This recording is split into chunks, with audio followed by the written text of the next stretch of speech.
अस्सलाम वालेकुम। उम्मीद है सारे भरा ठीक होंगे। काफ़ी सारे फड़े गए ने ते बाकी फड़े जाणगे। ਜਿਹੜੇ मुल्क के खिलाफ उल्टी सीधी बकवास करते ने, झूठियां खबरां लाते ने ते सोशल मीडिया ते बिल्कुल नाजायज़ मन घड़त खबरां लाते ने ते गौरमेंट के खिलाफ बोलते हैं ते हुकूमत के खिलाफ बोलते हैं, फौज के खिलाफ बोलते हैं। वो हुशियार हो जान ते जेड़े इस मुल्क की सालमियत के खिलाफ भी बोलते हैं वो भी हुशियार हो जान। कुछ फड़े गए आ, कुछ फड़े जाणगे।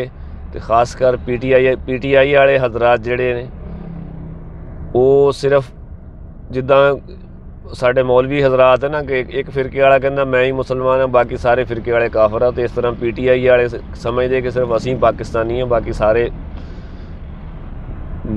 मुहिब्बे वतन नहीं है, तो गद्दार आ। तो इस रवश तो बचो।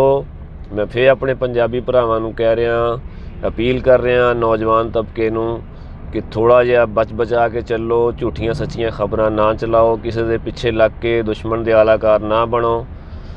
फौज भी थोड़ी अपनी है, मुल्क भी थोड़ा अपना है, तो रहना भी असीं इत्थे ही है। तो जो सिस्टम चल रहा उही चलना। अल्लाह ताला सानू आफतों तो बचावे, साडे मुल्क नूं आफतों तो बचावे ते सारियां दे हक च बेहतरी फरमावे। पाकिस्तान जिंदाबाद।